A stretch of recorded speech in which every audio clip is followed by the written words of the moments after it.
کو गुरुओं से मिलते जी हाँ, गुरु इनको लुक आफ्टर करते हैं, गुरुओं के पास आ जाते हैं और गुरु इनको अपने बच्चों की तरह रखते हैं। ठीक है, तो फिर हम आपस में कोई खाला है, कोई मामू है, कोई बहन है, सारे रिश्ते बन जाते हैं। हम अपने हमारी सारी कम्युनिटी आपस में मिलके हम ईद सेलिब्रेट करते हैं और बड़ा इंजॉय करते हैं। लेकिन कुछ दर्द ऐसे हैं जो महसूस होते हैं। जो महसूस होते हैं लेकिन बयान करने बड़े मुश्किल होते हैं। कोई एक दर्द, अपनों की याद, अपनी माँ, अपने बहन भाई। आप लोगों के लिए तो गाना गाती हैं कि औंदियां नसीबा न ले कड़ियां, तेरे सिर ते मैं लावा ला के पुल कड़ी, लेकिन अपने भाई के लिए कभी नहीं हम, लेकिन फिर भी अल्लाह से कभी गिला नहीं किया। आंखें क्यों नम हो गई, कायनात कितनी हसीन औरत की। और खुदा ने अगर अनकम्प्लीट बनाया है तो हमारा जो भी है पर्दे में तो है। अल्लाह ने 2 आंखें दी हैं, 2 बाजू दिए हैं, 2 हाथ दिए हैं, लूले नहीं है, लंगड़े नहीं है, काने नहीं है। वो लोग तो दुनिया पे जी रहे हैं, वो भी जी रहे हैं और उनको लेकिन प्रोटोकॉल भी मिलता है। आपको पता साल के 365 दिन होते हैं, लेकिन जब ईद होती है, शब रात होती है, अपनों की बहुत याद आती है। कोई सर पे हाथ रखने वाला नहीं होता। कभी किसी ने पूछा तुम्हें कपड़े चाहिए, तुम्हें पैसे चाहिए, तुम्हारी जरूरत है क्या? तुम्हारा भाई जो है ये सारा कुछ करने के लिए, नहीं ऐसे ना।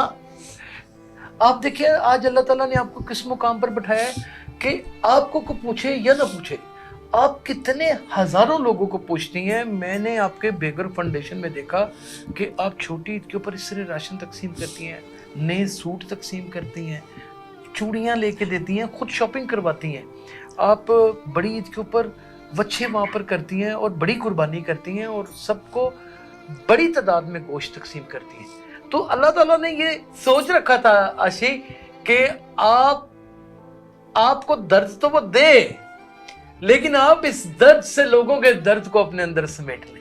और मुझे खुशी है मेरे अल्लाह ने मेरा इंतखाब किया है। वाह, मैं अपने लोगों के लिए अच्छा वाह सोचती वाह। हूँ और कहते हैं कि अल्लाह के रास्ते पे चलो, अल्लाह खुद ही रास्ते सीधे कर देता है। खुद ही कर देते हैं। और लोग मुझे कहते हैं कि इतना बड़ा जो तुमने घर बनाया है, मैंने 2 करोड़ का घर बनाया है, ये पैसे तुम्हारे पास कहाँ से आए? मैंने कहा मैंने सारी जवानी मैंने कमाया, आपने ऑफिस लगाया यहाँ पे, उसके अलावा मैंने ऑफिस लगाया, मैंने बड़े बड़े लोगों के फंक्शन अटेंड किए और मैंने वो पैसे अकाउंट आज किए। मैं आपको बता दूं कि ये जो ऑफिस का मैं जिक्र कर रहा हूँ ना कि हीरा मंडी में ऑफिस लगाया या बाजार हुस्न में ऑफिस लगाया, वो मैं बता दूं उसे कोठा लगाना कहते हैं, कोठा सजाना, उसे मुजरा कहते हैं।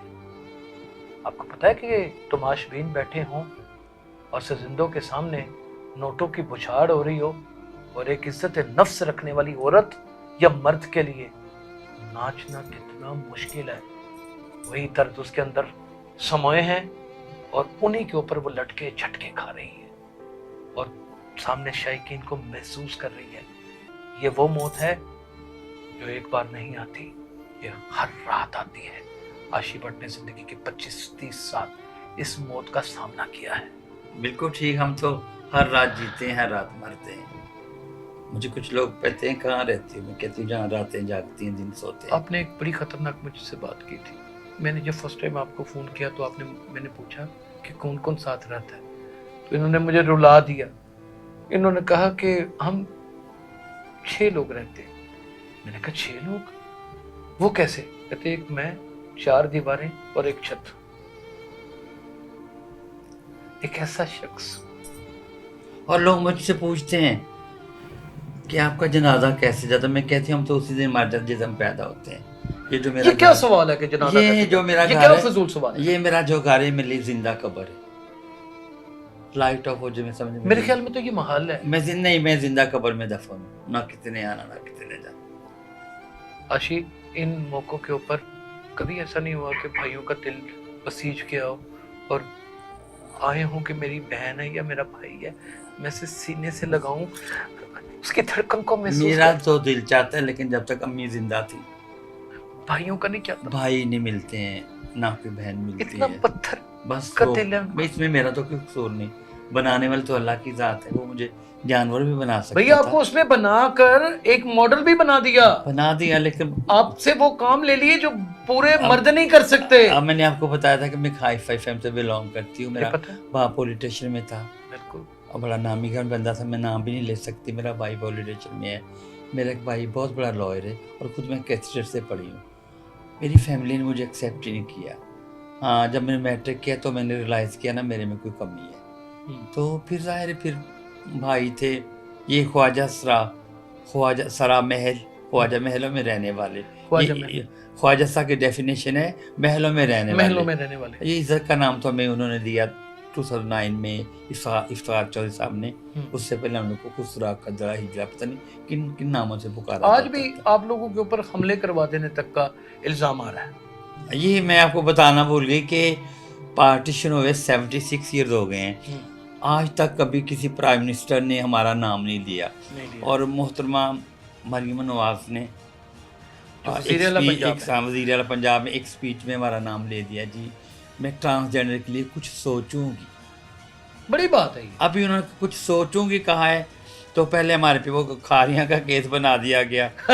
دیکھیے جی پولیس والے اپنے زخم دکھا رہے ہیں, لیکن ہمارے زخم آپ لوگوں نے پولیس کو مارا بھی بہت. تو ایک جانور کا بچہ اس کے اوپر پاؤں آئے گا تو وہ اپنے تفریح کے لیے کچھ نہیں کرے گا. ہم تو سیلف ڈیفنس میں ہم تو پھر انسان ہیں. ہاں بالکل صحیح. دوسرے انہوں نے وہ اسلام آباد میں اچھا میں ایک بڑا تلخ سوال کرنے لگا, بڑا معذرت, اس کے اوپر بھی آتے ہیں, اسی عید کے حوالے سے بھی گپ شپ ہوتی رہے گی.